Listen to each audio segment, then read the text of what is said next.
Hey folks, today we're going to learn a little bit about auto layout and how to make it work a little bit easier for you. If you are creating responsive designs or you just want to reuse elements or create dynamic components, auto layout can be your friend. So we'll dive right in.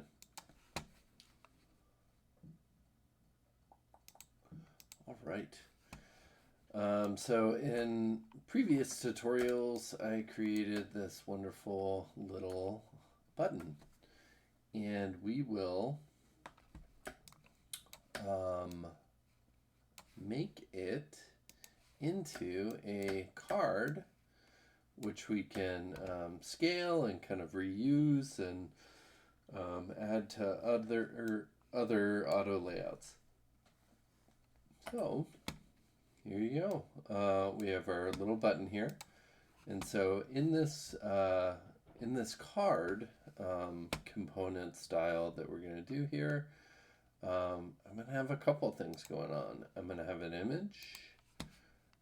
So I will pull that from, let's see, put a little roundedness on it,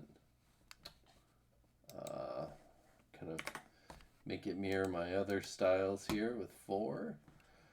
I am going to do, what am I going to do? I'm going to do a plugin.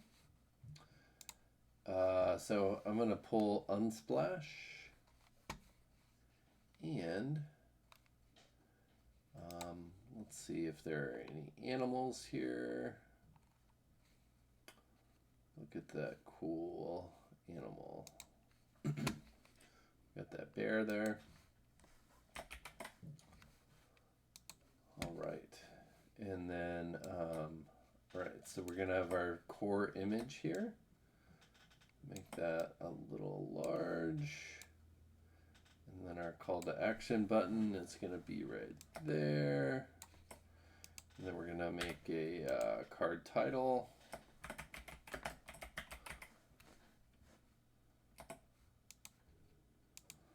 All right, and then we're going to increase that type size a little bit. All right, so we have that card title here. And then we're just going to do a little bit of basic arranging as I go through here. All right, so I've duplicated that. I'm going to make this some kind of like meta information. So details, further details about that item here. That doesn't have to be bold, that can be regular, and I will say meta info goes here. And then I will have a card description. And I will just make that fill color black and make that a little larger. Usually try and stick around 16 pixels for any body type here.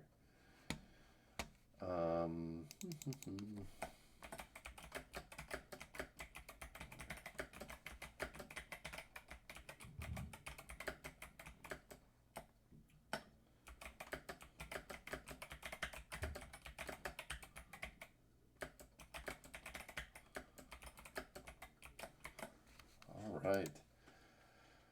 We have a description, which is a little bit long. We have a button.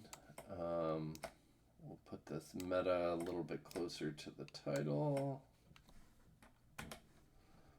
And then a little bit of spacing here that kind of looks okay. So this will build our card.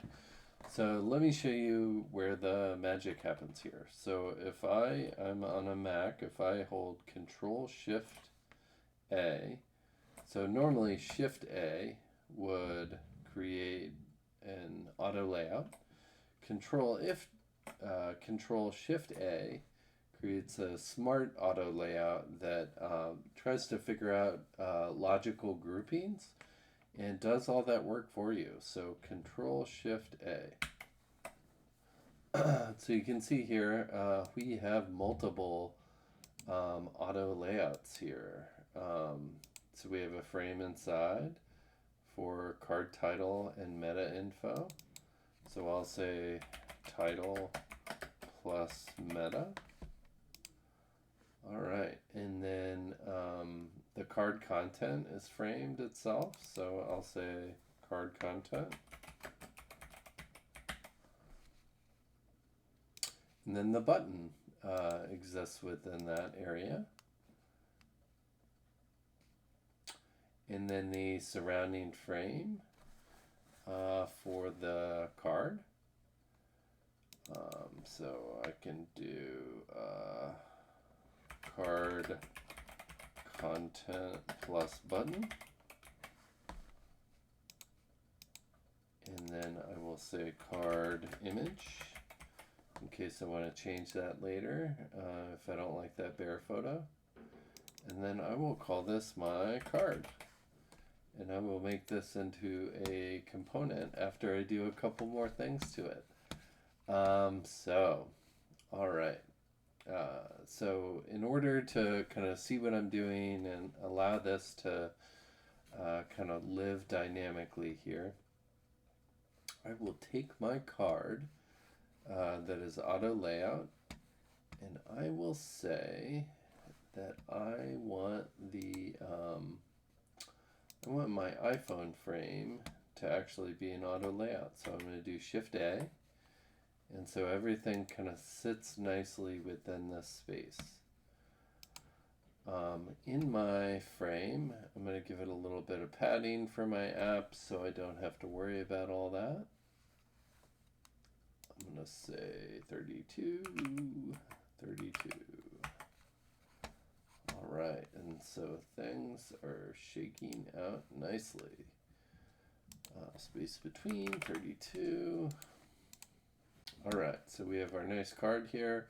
We want things to be kind of framed and look a little bit better here. So let me go ahead and add a stroke. So I'm going to add a kind of light gray stroke color here. I'm also going to add an effect of a drop shadow to give it a little bit more dynamicness here. And then you can see that everything is still spilling over and this padding just doesn't look quite right.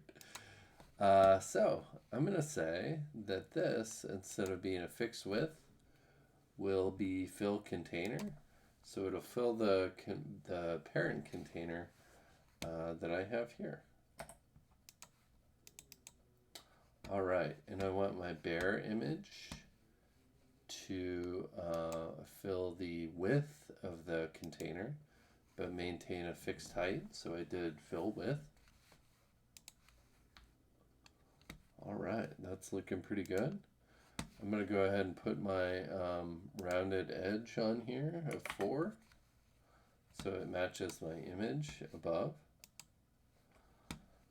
And then I am going to give this a little bit of padding inside of here. So I will say that this is 16 to give it a little bit of space.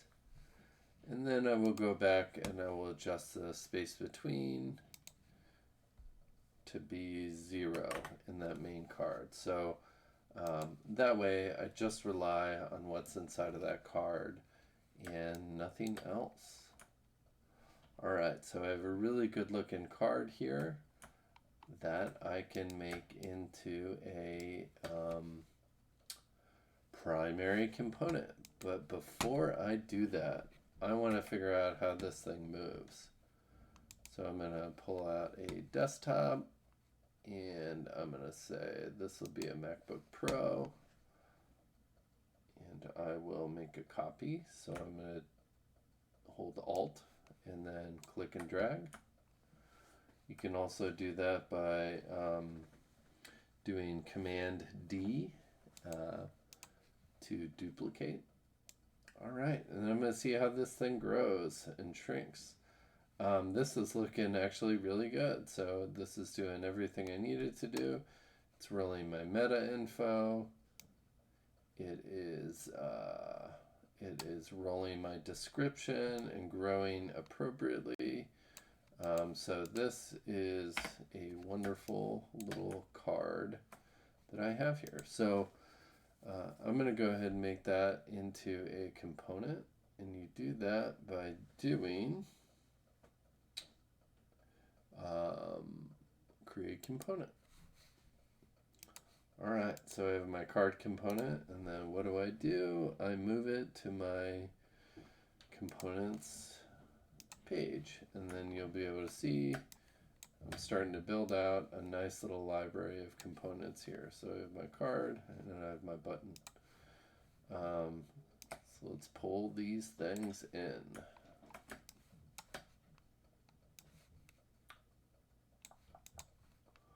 All right, so I'm going to pull my card into my iPhone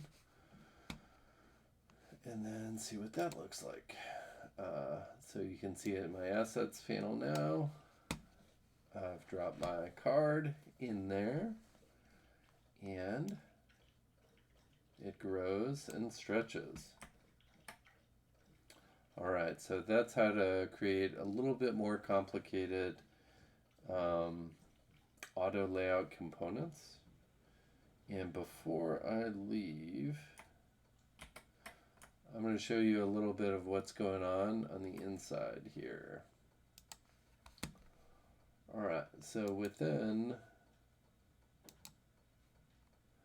this element, we have the card itself, which I am setting to a fixed width now, but I can say fill container, and I can manipulate that parent card's auto layout behavior because it is an auto layout component.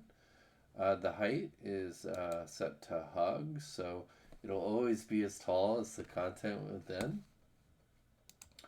And then if you go to the card image, so this picture of the bear here, you will see that the behavior is the width is set to fill, so it'll always fill the width of that container, and then the height is fixed, so as that grows and shrinks, the image inside of it will always grow and shrink.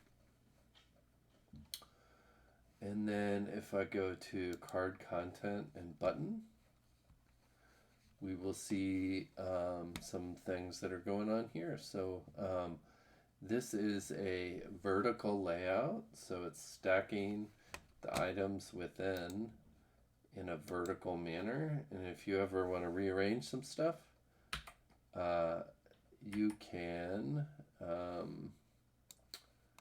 do that relatively easily if you're messing around with the actual component itself. So if I wanted to move that button, you can do that by just doing the brackets, move it up and down in that stacking order. So that's one of the benefits of auto layout there. And then, so the card button container here has some padding to it. So we have 16 on the left and right, and we also have 16 on the top and bottom. That's a nice number to do. I like to use 8, 16, 32, 64. These are the primary numbers that I like to use throughout my designs. They just make things look a little nice and neat. And then we have some interior content here. So the card content, so that encompasses the title and meta and the description. And then the title and meta have their own kind of padding here, which is no padding whatsoever. So there's no space between those. That title and meta information just bumps right up against it. Whereas this is separated by 16 pixels in between, and then the content block should be set to 16 pixels between. So yeah, we have our nice little card here, and we can start messing around with it.